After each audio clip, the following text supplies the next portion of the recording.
আমরা পারি না আর পারি না, কারো সাথে পারি না, তবু টিকেট পারি না, লজ্জা নাই রে আমরা পারি না আর পারি না। মাথায় আপনাদের বুঝতে হবে সবসময় আমাদের টার্গেট কিন্তু next world cup, not this world cup. এই পর্যন্ত ভারতের ক্রিকেট বোর্ডের প্রেসিডেন্ট পরিবর্তন হয়েছে 8 বার, কিন্তু পাপন কাকু মনে সরে না, নায়ক জায়েদ খান হেও ইংলিশে খেলাইছে, কিন্তু পাপন কাকু মনে সরে না।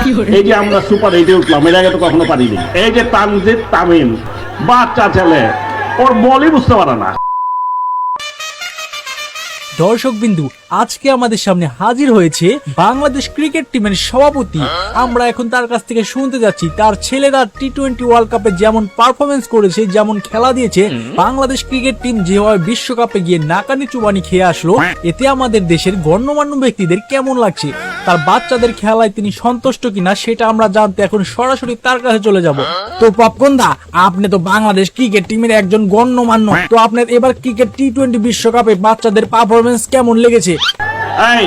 এই যে প্রথমবারের মতো বাচ্চা বাচ্চা ছেলেগুলা খেলতে গেছে, ক্রিকেট খেলতেছে। এই যে আমরা সুপার এইটে উঠলাম, এর আগে তো কখনো পারিনি। এই যে তানজিদ তামিম বাচ্চা ছেলে, কি সব বাঘা বাঘা বোলার, ভয় পায় না কিন্তু, এখনো ভয় পায় না। তানজিদ থাকি বড় বড় প্লেয়াররা সব খাই গেছে, কে কই থেকে আসলো? রিশাদ হোসেন বাচ্চা ছেলে, ওর বলই বুঝতে পারে না। ও তাই নাকি? আপনি তো মনে হয় বাচ্চাদের পারফরমেন্সে অনেক খুশি। আমি আরেকটু বলে জ্ঞানী হারিয়ে ফেলতাম।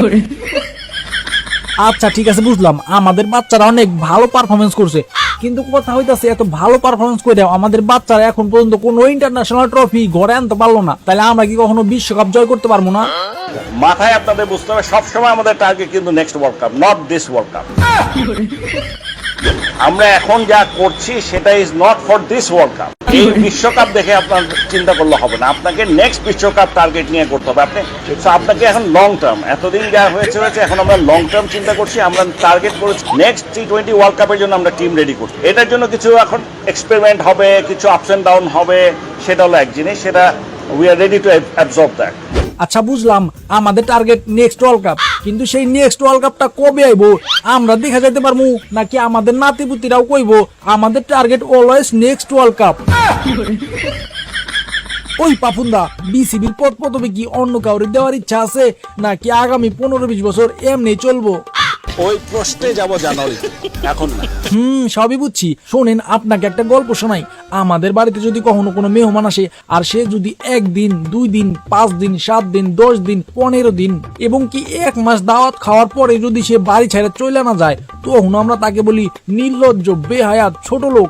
নির্লজ্জ, বেহায়া, অহংকারী। এরও প্রশ্ন করেন কেন? করলে মাথা ঠিক থাকবে।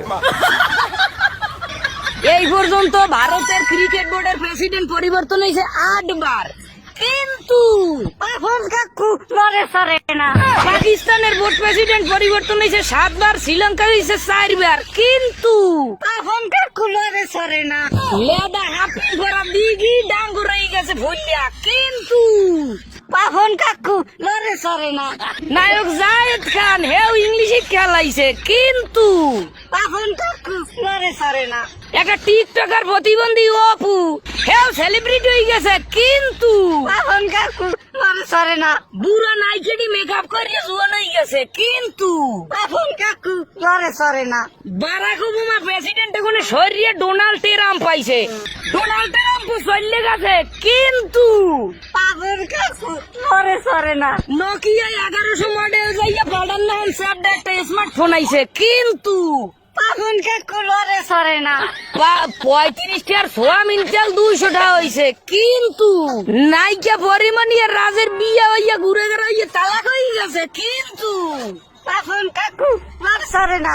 নাইকা পরিমাণী জেলে যাইয়া আবার ফিরিয়া হয়েছে, কিন্তু পাপন কাকু লড়ে সরে না। মগই এক্সের ঘুরে ঘুরে হয়ে গেছে, কিন্তু পাপন কাকু লড়ে সরে না। দুনিয়ার আগাম হরিণে সেবুদা হেও ভালো হয়ে গেছে, খামারে ওনার দেয় না, কিন্তু পাপন কাকু লড়ে সরে। আপন কাকুর বয়স 70-এর উপরে হয়ে গেছে, কিন্তু পাপন কাকু লড়ে সরে না। ইউক্রেন রাশিয়া যুদ্ধ হয়ে গেছে, কিন্তু পাপন কাকু লড়ে সরে না। ইসরায়েল ফিলিস্তিনি আবার যুদ্ধ চলতে আছে, কিন্তু পাপন কাকু লড়ে সরে না। পারি না আর পারি না কারো সাথে পারি না তবু ক্রিকেট হারি না লজ্জা নাই রে আমরা পারি না আর পারি না কারো সাথে পারি না তবু ক্রিকেট হারি না লজ্জা নাই রে আমরা পারি না আর পারি না আমরা হয়তো 2 দিন পরে জিতবো আগে জিতলে কি ক্ষতি হাতুড়ির তাল বাহানা বুঝলাম না রে এক রতি হয়তো 2 দিন পরে জিতবো আগে জিতলে কি ক্ষতি হাতুড়ির তাল বাহানা বুঝলাম না রে এক রতি অনিয়ম দুর্নীতি ক্রিকেট বোর্ডের মূলনীতি অনিয়ম দুর্নীতি ক্রিকেট বোর্ডের মূলনীতি পাপন কেন পথ ছাড়ে না রে আমরা পারি না আর পারি না কারো সাথে পারি না তবু ক্রিকেট হারি না লজ্জা নাই রে আমরা পারি না আর পারি না